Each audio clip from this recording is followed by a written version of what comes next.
आणि सर्वात प्रथम पहिल्यांदाच तुम्ही DCM स्वतः या बैठकीला MMRDAचं 50वं वर्ष आणि आज बजेटची मीटिंग होती आणि या वर्षीचं बजेट जवळपास 40,000 कोटीचं आहे आणि मला समाधान आहे की 40,000 पैकी 35,000 कोटी एवढी मोठी तरतूद फक्त आणि फक्त इन्फ्रास्ट्रक्चरवर आहे आणि जो आस्थापना खर्च आहे तो अतिशय कमी आहे, नॉमिनल 250 कोटी आणि बाकी जे आहे ते कर्ज, व्याज, त्याचा परतावा यामध्ये खर्च होणार आहे आणि म्हणून MMRDA ही मुंबई MMR मध्ये काम करणारी मोठी संस्था आहे आणि या संस्थेच्या माध्यमातून मेट्रोची मोठी कामं सुरू आहेत। या वर्षीचं टार्गेट जे आहे ते मेट्रो आणि रस्ते याला आपण प्राधान्य दिलेलं आहे आणि मेट्रो आणि यावर्षी मेट्रो 20 किलोमीटर कार्यान्वित होईल अशा प्रकारचं आमचं टार्गेट आहे। त्याचबरोबर फेज वाईज आपण मेट्रोला पुढे नेतोय। रस्ते आहेत त्याच्यामध्ये कोस्टल रोड मुंबई ते डायरेक्ट फाउंटन म्हणजे अहमदाबाद रस्त्याला जोडणारा रस्ता जो आहे तो डायरेक्ट वडाळा नाही आपला काय ते eastern freeway elevated direct fountain Mumbai Thane आणि मीरा भाईंदर ते फाउंटन हॉटेलच्या पुढचं जे आपण अहमदाबाद रस्त्याला जोडणार आहे हा सगळ्यात महत्त्वाचा म्हणजे बायपास आहे कोस्टल। त्यामुळे मुंबईतली ईस्टर्न फ्रीवे आणि ठाण्यातली वाहतूक कोंडी अगदी घोडबंदरची वाहतूक कोंडी दूर होईल। त्याचबरोबर ठाणे बोरिवली टनेल जे अंतर 2 तासाचं ते केवळ 10 ते 15 मिनिटावर येईल, त्याचंही काम सुरू झालेलं आहे। त्याचबरोबर ऑरेंज गेट जो आहे मुंबईतला तो आपण करतोय, गायमुखचा टनेल आपण करतोय, जी वाहतूक कोंडी होते घोडबंदरला गायमुखच्या टनेलमुळे ती दूर होईल आणि फाउंटन ते भाईंदर पर्यंत एलिव्हेटेड रस्ता करतोय, त्यामुळे तिकडची ट्रॅफिक कमी होईल। आणि दुसरं आता उत्तन ते विरार हा सगळ्यात महत्वाकांक्षी प्रकल्प जो आहे फ्लॅगशिप प्रोग्राम आमचा आणि त्यामुळे जवळपास 2 तासाचं अंतर केवळ मला वाटतं 2-2.5 तास असे जर लागले तर तो 40 ते 50 मिनिटावर तेही मला वाटतं त्याहीपेक्षा कमीमध्ये 40 मिनिटाचा म्हणजे त्यामुळे देखील वेळ वाचेल आणि तो आम्ही पुढे पालघरपर्यंत एक्सटेंड करण्याचा आमचा विचार आहे। आणि यामध्ये रिंग रोड जो आहे तो देखील आपण प्रोजेक्ट कंप्लीट करतोय जेणेकरून मुंबई MMR मधली वाहतूक कोंडी जी आहे ती दूर होईल आणि लोकांना फार मोठा दिलासा मिळेल। त्याचबरोबर फेजमध्ये आपण हे मेट्रो आपण कंप्लीट करतोय म्हणजे मुंबई MMR मध्ये जवळपास 337 पण आता मला वाटतं त्याचं 300-350 पेक्षा 400 पर्यंत 400 किलोमीटर पर्यंत आता मेट्रोचं नेटवर्क जात आहे। जसं आपण मुंबई MMR पुढे मीरा भाईंदर पर्यंत जातोय, अगदी उत्तन पासून विरार पर्यंत सीलिंग नेतोय, तसं मेट्रो देखील ठाणे भिवंडीमध्ये आपण मेट्रो टनेल करतोय, अंडरग्राऊंड करतोय आणि जो मोठा कल्याण पश्चिम हा भाग सुटला होता तो देखील याच्यामध्ये आम्ही कव्हर करतोय आणि त्यामुळे भिवंडी, कल्याण, उल्हासनगर, अंबरनाथ आणि इकडे बदलापूरपर्यंत असं एकंदरीत आणि आपण तळोजाला पण येतोय, तळोजाला येतोय, अशा प्रकारे पूर्णपणे एक मोठं मेट्रोचं नेटवर्क तयार होत आहे।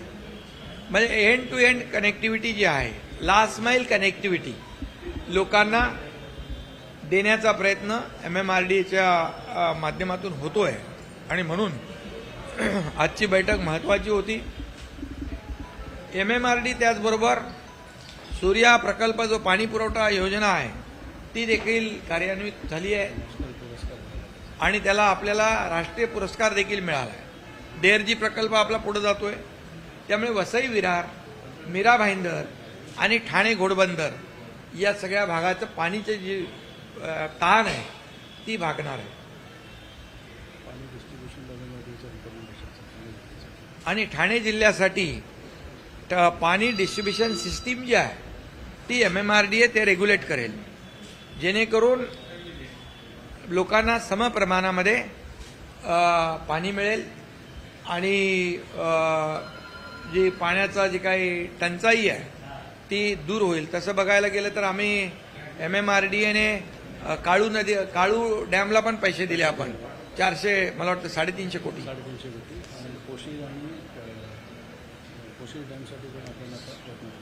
काळू डॅमसाठी 350 कोटी आपण फॉरेस्टचे पैसे भरायला तेही दिलेत. पोशीरसाठी देखील आपण MMRDA मदत करते. त्यामुळे फक्त रस्ते किंवा मेट्रो यापुरती मर्यादित MMRDA न राहता या MMR मधली पाण्याची समस्या आणि पाण्याची जी काय लोकांची ताण आहे ती भागवण्याचं काम देखील MMRDA यामध्ये करते आहे. मी त्यांना हेही सांगितलं की BKC मध्ये जे काही वाहतूक कोंडी होती आहे ती वाहतूक कोंडी देखील दूर झाली पाहिजे आणि त्यावर देखील एक मास्टर प्लॅन एक तयार होतोय. मग त्यामध्ये पोलिसांशी देखील चर्चा झालेली आहे. त्याचबरोबर मुंबई महापालिकेचे आयुक्त गगराणी यांना सांगितलंय की आपला BKC टू माहीम हायवे हा एक ब्रिज बांधायचा आहे, तो देखील त्याचं देखील DPR करायला सांगितलं. त्यामुळे बाहेरची जी ट्रॅफिक आहे ती BKCत येणार नाही, आउट टू आउट बाहेर निघून जाईल. त्यामुळे BKC मधली देखील जी वाहतूक कोंडी आहे ती देखील दूर करण्याच्या सूचना आम्ही दिलेल्या आहेत आणि मला वाटतं यामध्ये आपल्याला रिलीफ मिळेल. आणि जी कामं मेट्रोची सुरू आहेत या सर्व कामांवर मॉनिटरिंग म्हणून एक नोडल ऑफिसर MMRDAने द्यावा, जेणेकरून MMRDAची जी कामं आहेत मेट्रोची किंवा फ्लायओव्हरची असतील, रस्त्याची असतील, परंतु मेट्रोच्या कामाच्या खाली जे काही डेब्रिज आहे, माती आहे, कचरा आहे, काही भंगार गाड्या आहेत, या ताबडतोब साफ झाल्या पाहिजे. आणि रस्ता जो आहे जर पत्रे जास्त रुंद लावले असतील तर ते स्क्वीज करणे म्हणजे वाहतुकीला खाली जसं वर काम चालू आहे तसं खालच्या वाहतुकीला देखील अडथळा निर्माण होता कामा नये. खालची वाहतूक सुसह्य झाली पाहिजे, मोटरेबल झाली पाहिजे. आणि त्याचबरोबर मीडियनमध्ये आपण जिथं आपल्याला स्कोप आहे तिथे ताबडतोब प्लांटेशन देखील सुरू करायचं, म्हणजे एक पर्यावरणाला देखील आपण मदत करतोय. आणि काही ठिकाणी ते काम चालू झालेलं आहे, पण एक विशेष नोडल ऑफिसरची नेमणूक यासाठी करण्याचा निर्णय घेतलेला आहे. आणि हेही सांगितलंय जे अधिकारी या प्रोजेक्टवर ज्या ज्या ठिकाणी त्यांची जबाबदारी आहे ती त्यांनी पूर्णपणे ताकदीने पार पाडली पाहिजे, क्षमतेने पार पाडली पाहिजे. अधिकची मॅनपॉवर असेल, अधिकची मशिनरी असेल, बिफोर टाइम जर काम झालं तर देखील त्या अधिकाऱ्याला इन्सेंटिव्ह दिलं जाईल, त्याचा सन्मान केला जाईल. परंतु अधिकाऱ्याचा हलगर्जीपणा जर असेल तर त्याच्यावर कारवाई देखील करण्याचा सूचना मी दिलेल्या आहेत. त्यामुळे MMRDAच्या माध्यमातून जे MMR मध्ये आपलं जे पोटेन्शियल आहे, आज नीती आयोगाने देखील म्हटलेलं आहे की MMR मध्ये $1 ट्रिलियन पूर्ण महाराष्ट्राचं आपण पकडतो, पण केवळ मुंबई MMR मध्येच एक नाही 1.5 ट्रिलियन पोटेन्शियल आहे. त्यामुळे या पोटेन्शियलचा फायदा करून MMRDAच्या माध्यमातून मोठ्या प्रमाणावर आम्ही या ठिकाणी पुढे जातोय. MMRDA पुन्हा अटल सेतूच्या पलीकडे तिथे देखील प्लॅनिंग अथॉरिटी झालेली आहे आणि आपण ते NDTA केलं ना तिकडे, न्यू टाउन डेव्हलपमेंट अथॉरिटी केलेलं आहे. न्यू टाउन डेव्हलपमेंट अथॉरिटी केलेली आहे आणि तिकडे देखील मोठ्या प्रमाणावर डेव्हलपमेंट होईल, ग्रोथ सेंटर होतील, लोकांना रोजगार मिळेल. अनेक लोक म्हणजे परदेशी गुंतवणूकदार देखील त्याच्यामध्ये इंटरेस्टेड आहेत आणि त्या भागातल्या लोकांना देखील फायदा होईल, शेतकऱ्यांना फायदा होईल, भूमिपुत्रांना फायदा होईल. आणि एक तिसरी मुंबई सारखं एक मोठं एक त्या ठिकाणी त्याचं निर्माण होईल आणि त्याचा बेनिफिट जो आहे, आता आपण जसं सिडको एअरपोर्ट करते आहे, अटल सेतू MMRDने केला आहे. आता अटल सेतूमुळे मुंबई आणि नवी मुंबई आणि रायगड अगदी जवळ आलेला आहे. याचा बेनिफिट लोकांना झाला पाहिजे. अशा प्रकारचे अनेक निर्णय, मी डिटेलमध्ये जात नाही, खूप मोठ्या प्रमाणावर MMRD काम करते आहे. आणि आजचं हे जे बजेट आहे, या बजेटमध्ये 35,000 कोटी 40,000 पैकी फक्त इन्फ्रास्ट्रक्चरवर खर्च करणारी ही पहिली संस्था आहे. कारण ज्या राज्यामध्ये इन्फ्रा प्रोजेक्ट जास्त मोठ्या प्रमाणावर आपण करतो, त्या राज्याची प्रगती जोरात होत असते. कारण बाकी मग टॅक्सेशन, GST, अमक तमक, अलाइड इंडस्ट्रीज सगळ्या ज्या काही त्याच्यावर डिपेंड असतात, त्यांना देखील चालना मिळते. आणि म्हणून आजचं एक बैठक जी आहे हे अतिशय महत्त्वाची होती. मी आमचे MMRDचे मुखर्जी, संजय मुखर्जी आणि त्यांच्या टीमला धन्यवाद देतो की ज्या पद्धतीने ते काम करतात. म्हणजे त्याच्यामध्ये रस्ते, फ्लायओव्हर, मेट्रो, डॅम, ब्युटिफिकेशनचं काम, लेक ब्युटिफिकेशनचं काम देखील ते करतायत.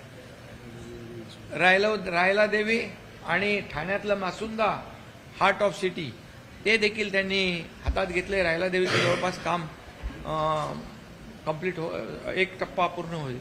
त्यामुळे MMRDA 360 डिग्री काम करते. याच MMRDAने कोविडमध्ये देखील मोठ्या प्रमाणावर, त्यावेळेस देखील माझ्याकडे ते डिपार्टमेंट होतं, कोविडमध्ये देखील मोठ्या प्रमाणावर कोविड सेंटर देखील उभे केले.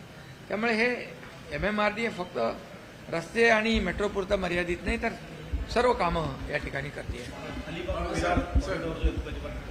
मल्टी मॉडेल जो कॉरिडॉर आहे त्याचा देखील निर्णय लवकरच होईल. आणि वसई विरार टू अलिबाग हे देखील काम लवकर सुरू होईल.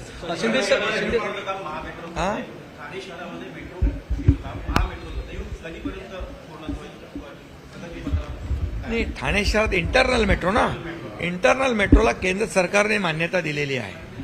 आता मेन मेट्रो वडाळा ते कासरवडवली सुरू आहे. कासरवडवलीच्या पुढचा टप्पा आहे तोही सुरू होईल. पण या सर्व ठाणे शहराला अंतर्गत जोडणारा एक इंटरनल मेट्रो आहे, तर तो महामेट्रो करतोय आणि त्याला देखील लवकरच चालना मिळेल. त्याला देखील आम्ही लवकर सुरुवात करू. मुंबईकरांवरती पाणी टंचाई येण्याची शक्यता आहे. 39% पाणी साठा उरलेला आहे. काय उपाययोजना? नाही, मुंबई शहरावर पाणी टंचाईचा प्रसंग येणार नाही अशी अपेक्षा आपण करू. आणि मला वाटतं मुंबई महापालिकेच्या आयुक्तांनी त्या बाबतीमध्ये सविस्तर माहिती देखील दिलेली आहे. जसं तुम्ही म्हणालात की बंदरे आणि पोर्ट हे बांधण्याचं कामही मोठ्या प्रमाणात सुरू आहे. एकीकडे हे काम सुरू आहे, दुसरीकडे इन्फ्रा संदर्भात जसं आपण म्हणालात की मोठ्या प्रमाणात विकास कामं देखील वसई विरार परिसरामध्ये मोठ्या प्रमाणात आहे. कधीपर्यंत हे होण्याची शक्यता आहे? कशा पद्धतीचं असेल? नाही, आता काही कामं तर पूर्णत्वाच्या लेवलला आहेत, काही कामं फेजमध्ये सुरू होतील. आता यावर्षी आम्ही 20 किलोमीटर मेट्रो कार्यान्वित करतोय आणि दुसऱ्या वर्षी आम्ही 50 किलोमीटर कार्यान्वित करतोय. आणि त्याच्यानंतर मग मला वाटतं थर्ड फेजमध्ये कंप्लीट मेट्रो नेटवर्क कंप्लीट होईल.